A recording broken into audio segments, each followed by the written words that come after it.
মঞ্চে উপস্থিত বাগমারা উপজেলা জামাত ইসলামের সংগ্রামী আমির জনাব মাস্টার কামরুজ্জামান হারুন, সংগ্রামী সেক্রেটারি অধ্যাপক ওহিদুল ইসলাম সহ অন্যান্য দায়িত্বশীল বৃন্দ, সামনে উপস্থিত অত্র এলাকার প্রাণপ্রিয় তৌহিদি জনতা, পর্দার আড়ালের সম্মানিত মা ও বোনেরা, সবাইকে আমার পক্ষ থেকে আন্তরিক মোবারকবাদ এবং সালাম।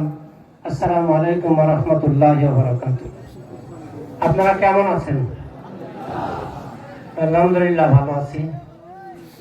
আসলে পেশায় চিকিৎসক হওয়ার কারণে সারাদিন ব্যস্তই থাকতে হয়। সকাল থেকে শুরু হয় রাত্রি পর্যন্ত, সরাসরি চেম্বার থেকে উঠে নামাজ পড়ে এখানে আসছে। আরো 4টা প্রোগ্রাম আছে, সবগুলোরই যাওয়ার নিয়ত আছে। তো এই জন্য বেশিক্ষণ সময় আপনাদের মাঝে দিতে পারে না, এই জন্য আন্তরিকভাবে দুঃখিত এবং ক্ষমা প্রার্থী। আসলে আমার কথার শুরুতেই আমি গভীর শ্রদ্ধা করে স্মরণ করছি অত্র এলাকার সে সমস্ত গুণীজনদের যারা আমাদের মতো আল্লাহর এই জমিনে একসময় বিচরণ করেছিলেন। তারা আল্লাহর ডাকে সাড়া দিয়ে আল্লাহর জিম্মায় কবরের জগতে অবস্থান করছেন। তাদের সকলের আত্মার মাগফিরাত কামনা করছি এবং আল্লাহ যেন তাদেরকে ক্ষমা করে জান্নাতের মেহমান হিসাবে কবুল করেন, আমিন। সম্মানিত ভাইরা, আমি কোরআন মাজিদের সূরার একটা ছোট্ট আয়াত পড়েছি, তার উপরে দু একটা কথা বলে আমি আমার কথা শেষ করব। আসলে আখিরাতের চিত্র আমাদের বক্তা বলছিলেন, আসলে আখিরাত বড়ই ভয়াবহ। পৃথিবীতে আজকে আমরা যে কথা বলছি, যে কাজ করছি, যেভাবে হাত নাড়াচ্ছি, প্রত্যেকটা কথা রেকর্ড হচ্ছে, ভিডিও সহকারে আখিরাতে আপনাকে দেখানো হবে। প্রত্যেককে তার আমলনামা দেওয়া হবে, যে আমলনামা পড়ে মনে হবে যে একটি জিনিসও ছুটে নাই, অনুপরিমাণ জিনিসও ছুটে যাবে না। প্রত্যেকটা আমার জীবনের জন্ম থেকে শুরু করে মৃত্যু পর্যন্ত যতগুলো ঘটনা ঘটেছে সব গুলো পুঙ্খানুপুঙ্খানু লিপিবদ্ধ একটা আমলনামা আমাকে দিয়ে আপনাকে দিয়ে বলা হবে, বিসমিল্লাহির রহমানির রহিম, ইকরা কিতাবাকা কাফা বিনাফসিকা আল-ইয়াওমা আলাইকা হাসিবা। বলা হবে যে আব্দুল বারী, পড়ো তোমার আমলনামা। তোমার আমলনামা পড়ে তুমি ফয়সালা দাও, তুমি জান্নাতি না জাহান্নামী, এটার ফয়সালা দেওয়ার জন্য তুমি যথেষ্ট। সে আমলনামা পেয়ে আমি দেখবো আমার জীবনে কোনোদিন আমি জেনা করি নাই, সেই জেনার গুনাহ আমলনামায় আছে। আমি কখনো ঘুষ খাই নাই, ঘুষের গুনাহ আছে। দুর্নীতি করি নাই, মানুষ হত্যা করি নাই, মানুষ গুম করি নাই, সেই সমস্ত সকল গুনাহ আমার আমলনামায় আছে। আমি বিনয়ের সাথে আল্লাহর কাছে জানতে চাবো, মাহবুব, আমি তো জীবনে কোনোদিন এই সমস্ত গুনাহ করি নাই, কখনোই জেনা করি নাই, জেনার গুনাহ কিভাবে আমার আমলনামায় আসলো? হয়তোবা আপনার ফেরেশতারা ভুল করে এই গুনাহটা লিখেছে। আল্লাহ বিনয়ের সাথে আল্লাহ আমাকে জানাবেন যে আব্দুল বারী, তুমি দুনিয়ার জগতে যখন পৃথিবীতে বিচরণ করছিলে, তুমি এমন নেতা, এমন আদর্শের পিছনে ছুটেছিলে, যে এমন নেতাকে সমর্থন দিয়েছিলে, এমন নেতাকে ভোট দিয়েছিলে, যে নেতা নির্বাচিত হওয়ার পরে রাষ্ট্রে জেনার প্রচলন চালু করেছিল, বন্ধ করেছিল না। যার কারণে তোমার আমলনামায় ফ্লেক্সি লোডের মতো যেভাবে টাকা পয়সা এক জায়গা থেকে আরেক জায়গায় স্থানান্তর করা যায়, অনুরূপ ভাবে গুনাহগুলো আমার আমলনামায় এসে জমা হবে।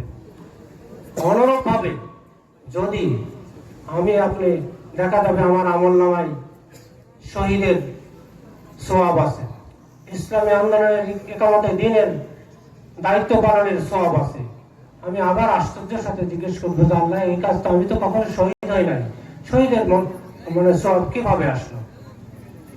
বা আমি কখনো ইসলামী আন্দোলন করিলে এর সওয়াবটা কিভাবে আসলো? আল্লাহ বলবেন, তুমি এমন নেতাকে সমর্থন করেছিলে, এমন দল, এমন আদর্শের পিছনে ছুটেছিলে, যে নেতা এবং যে আদর্শ, যে সংগঠন ইকামতে দ্বীনের দায়িত্ব পালন করেছিল, আল্লাহর জমিনে আল্লাহর দ্বীন বিজয়ের জন্য চেষ্টা করেছিল, সেই সংগঠনকে সমর্থন করার কারণে এই সমস্ত সওয়াব তোমার আমলনামায় এসে জমা হয়েছে। সম্মানিত ভাইরা, কোরআন মাজিদের আরেক জায়গায় আল্লাহ বলেছেন, বিসমিল্লাহির রহমানির রহিম, মান ইয়াশফা শাফাআতান হাসানাতান ইয়াকুল লাহু নাসিবুম মিনহা ওয়া মান ইয়াশফা শাফাআতান সাইয়্যাতান ইয়াকুল লাহু কাফলুন মিনহা। অর্থাৎ ভালো কাজে যদি আপনি সহায়তা করেন, এই ভালো কাজে সহায়তা করার কারণে, ভালো নেতৃত্বকে সমর্থন দেওয়ার কারণে এই ভালো কাজের সকল সব কিয়ামত পর্যন্ত আপনার আমলনামায় জমা হতে থাকবে। অনুরূপভাবে কোনো অসৎ কাজে যদি আপনি সহায়তা করেন, খারাপ নেতৃত্বকে যদি আপনি আপনার সমর্থন দেন, তাহলে কিয়ামত পর্যন্ত এই খারাপ কাজের গুনাহ আপনার আমলনামায় জমা হতে থাকবে। সম্মানিত ভাইরা, আমরা মনে করি আমার সামান্য একটা সেল, সামান্য একটা সমর্থন, এটা এমন কি হলো?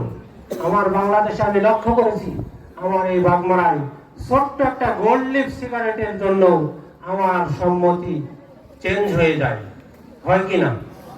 একটা ডিমের কারণে, একটা বিড়ির কারণে, একটা সিগারেটের কারণে আপনার ভোট, আপনার সমর্থন একটা খারাপ প্রার্থীকেও আপনি দেন। সুতরাং একটাবার ভাবুন যে সিগারেট আপনাকে দিল, ওই জিনিসটাও হারাম, আপনার শরীরের ক্ষতি করলো, কি আমাদের আপনাকে জাহান্নামী বানিয়ে গেল ছাড়লো। সুতরাং আপনাদের কাছে বিনয়ের সাথে অনুরোধ করব, আল্লাহর দেওয়া ঘোষণা অনুসারে আপনাদের বিবেককে প্রশ্ন করে সামনের দিনে আপনারা সিদ্ধান্ত নেবেন, সৎ, যোগ্য, আমানতদার, দেশপ্রেমিক নেতৃত্ব বেছে নেবেন। তবেই এই সমাজ সুন্দর হবে, এই রাষ্ট্র সুন্দর হবে, এই দেশ সুন্দর হবে। আপনার পরিবার, আমার পরিবার, আমার ছেলে মেয়ে সবাই শান্তিতে, নিরাপত্তার সাথে এই রাষ্ট্রে বসবাস করতে পারবে। তাই আপনাদের প্রতি উদাত্ত আহ্বান জানাবো সৎ নেতৃত্ব বেছে নেওয়ার জন্য। আসলে এই চেয়ারে যদি ভালো মানুষ বসে, এই রাষ্ট্রের পরিবর্তন হয়, তার একটা ছোট্ট উদাহরণ দিয়ে আমার কথা শেষ করব।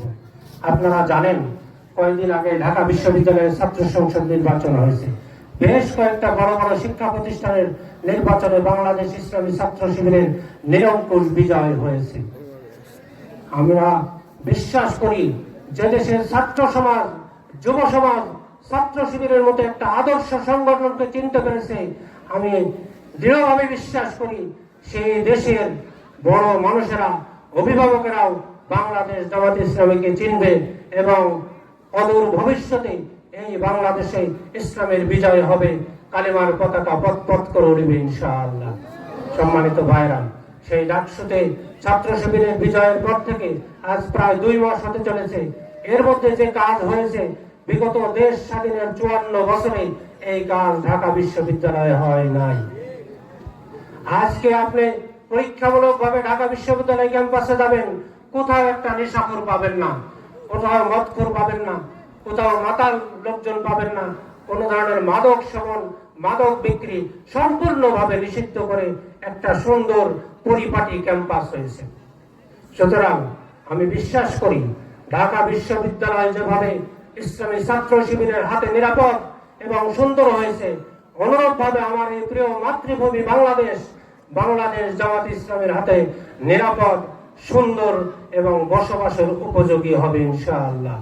সেই জন্য আপনাদের কাছে, আপনাদের সন্তান হিসাবে, আপনাদের ভাই হিসাবে বিনয়ের সাথে অনুরোধ করতে চাই, সামনের দিনে দয়া করে আপনাদের সমর্থনটা ভালো, সৎ, যোগ্য, আল্লাহ ভীরু, দেশপ্রেমিক নেতৃত্বের প্রতি আপনাদের সমর্থনটা ব্যক্ত করবেন।